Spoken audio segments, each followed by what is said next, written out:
আমরা এটা লজ্জায় কোথাও বলতে পারি না। এখন আমাদেরকে যদি একটা বসার ব্যবস্থা করে দিছে, এখন মানুষের কাছে যাওয়ার জন্য যদি একটা গাড়ির ব্যবস্থা করে দেয়। মাননীয় সংসদ সদস্য নিশ্চয়ই অফিস পেয়ে খুশি হয়েছেন, আবার গাড়ি না পেলে নাখুশ হবেন। আমি সব সময় হচ্ছে বিভিন্ন মানে বিরোধিতার জন্য দাঁড়াই। আজকে থ্যাংক ইউ জানাচ্ছি যে আজকে এই ধরনের একটা সিদ্ধান্ত নিয়েছেন। আমার এই অপোজিশন থেকে আপনাদের সবাইকে থ্যাংক ইউ জানাচ্ছি যে একটা বসার অন্তত জায়গা হয়েছে। আমরা লজ্জায় একটা কথা বলি না। এখন এই পার্লামেন্টের সেকেন্ড মোস্ট জুনিয়র হিসেবে একটা কথা বলছি মানে আপনাদেরকে, সেটা হচ্ছে যে আমাদের একটা ইউনো মহোদয়ের একটা গাড়ি থাকে, উপজেলা চেয়ারম্যানের একটা গাড়ি থাকে, আমরা ভাড়ায় গাড়ি চালাইতে হয়। আমাদেরকে যদি আমরা লজ্জায় এটা বলতে পারি না, আমরা এটা লজ্জায় কোথাও বলতে পারি না।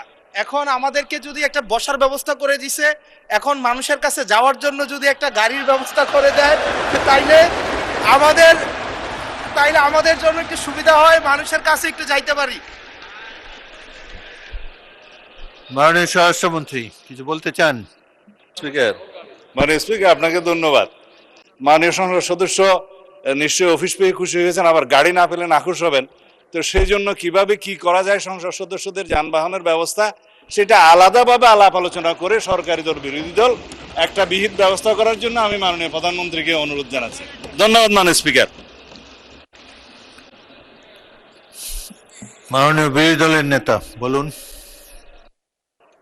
আমি আজকে ধন্যবাদ দিতে দাঁড়ালাম, কারণ বিরোধী দলেরই একজন সদস্য তিনি এই দাবিটা সামনে এনেছিলেন।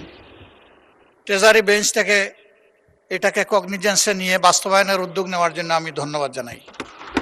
তবে একটা কথা আছে যে ছোটদেরকে কখনো না বলতে নাই, তাদের আবদারে সবসময় হা বলতে হয়।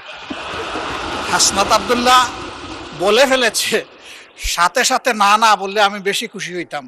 আমি চিন্তা করেছিলাম যে এত বড় খবরের পরে বিরোধী দল থেকে কিছু মিষ্টি খাওয়াই দিব, কিন্তু এখানে এসে বাধাগ্রস্ত হয়ে গেছি, পারলাম না, একটা ধাক্কা খাইলাম। মাননীয় স্পিকার, আপনাকে ধন্যবাদ।